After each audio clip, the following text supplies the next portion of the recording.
Has either of your mates been rejecting your bonding attempts? For the past year, I had given them the same meals, the same care, the same patience. Rhys was the older brother. He always accepted whatever I gave him in silence. Thank you, Del. Rex was the younger one. He always shoved me away, shouting that a tiny human like me— Stay away from me, you little human! The bureau caseworker went quiet for a moment. When she spoke again, her voice had turned careful. A three-way mate bond cannot survive on duty alone. It needs a response. If this imbalance continues, someone is going to break first. For an entire year, I thought that as long as I loved them equally, they would eventually love me back. But equal love, given into unequal hands, only drains a person little by little. So that night, I stopped trying to balance what had already broken. I poured 1 cup of milk back into the pot, then carried the other one to Rhys. Rhys noticed first. He didn't say anything. He took the cup and thanked me like always. Rex was on the couch playing his game. I said goodnight and headed to my room. That is when he looked up. Hey, His voice was flat. we out of milk? Or are you too broke for 2 cups? Rex was nothing like his brother. Rhys was quiet, distant. Rex was all sharp edges, loud, arrogant, mean. He put down the controller. His eyes weren't friendly. What, you blind? I'm sitting right here. He never talked to me like I was a person. The urge to explain myself died fast. My smile dropped. No milk. No milk? He leaned forward. Then what's this? You trying to mess with me?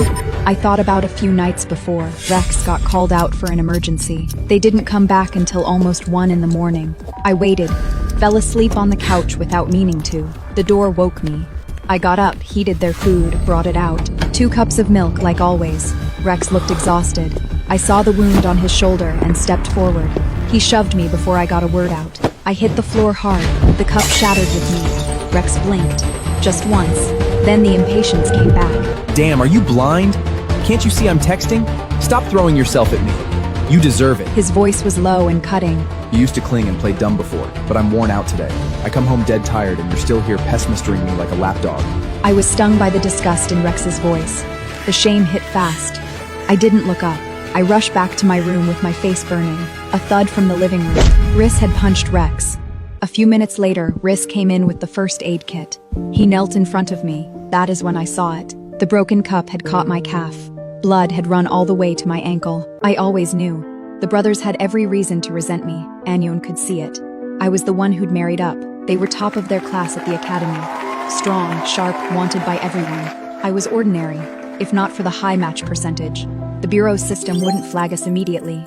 We never would have crossed paths. At first, I was happy. I grew up in foster care. All I ever wanted was a home. I told myself Rhys and Rex were that. My home, my family. So no matter how cruel they were, no matter how little they thought of me, I smiled and showed up anyway. Every time they finished the food I made, something in me settled. I was needed here. That was enough. The first 6 months were brutal. They hated the match. Rivals who'd lost to them before finally had something to laugh about. The 2 golden boys of the force, paired with a nobody, it humiliated them. So they took it out on me. Rhys went cold, looked through me like I was furniture. Rex went loud, picked apart everything. My face, my job, my right to exist. In his version of me, I had nothing, was nothing. Then something shifted. I don't know exactly when. Rhys stopped looking through me. He started taking the milk, started saying thank you. At times he'd look at me, then suddenly ruffle my hair. It felt just as intimate as any other beastmen with their mate. I'd never been treated like this before. I was utterly flustered and overwhelmed. And Rex stopped picking fights every day.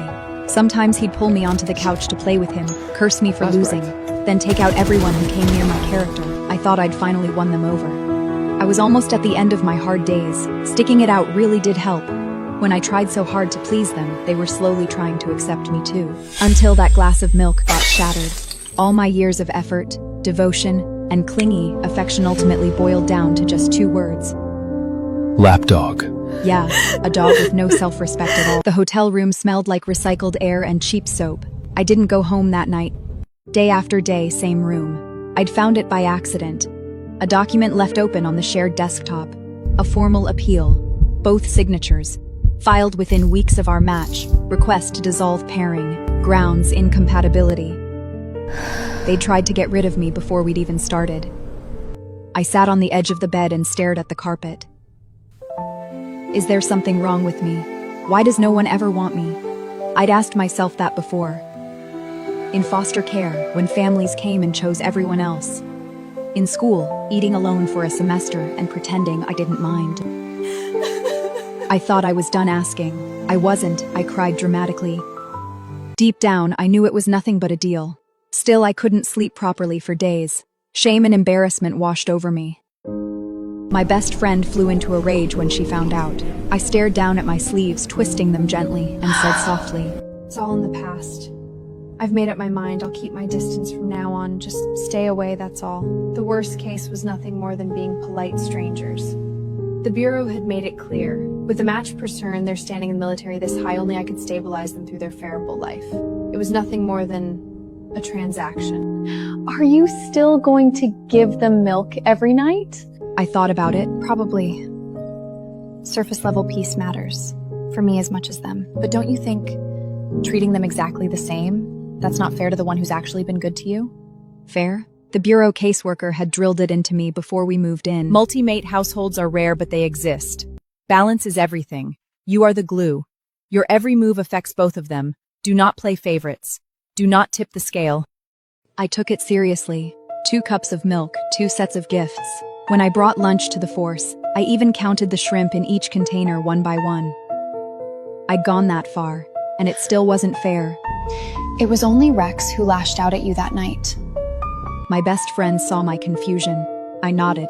I looked down at the wound on my calf. Reese hadn't just stayed quiet, punched Rex. He'd knelt on the floor in front of me, cleaned the wound like it was the only thing that mattered. Before he left, he pressed a piece of chocolate into my hand, wiped my tears, talked me down until I could sleep. Think about it. Same treatment, same gifts, but one of them has actually been showing up for you. Doesn't that feel off? I opened my mouth.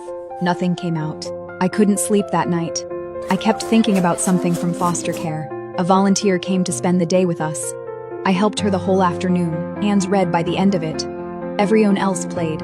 Did nothing. We all got the same backpack when she left. Same color, same size.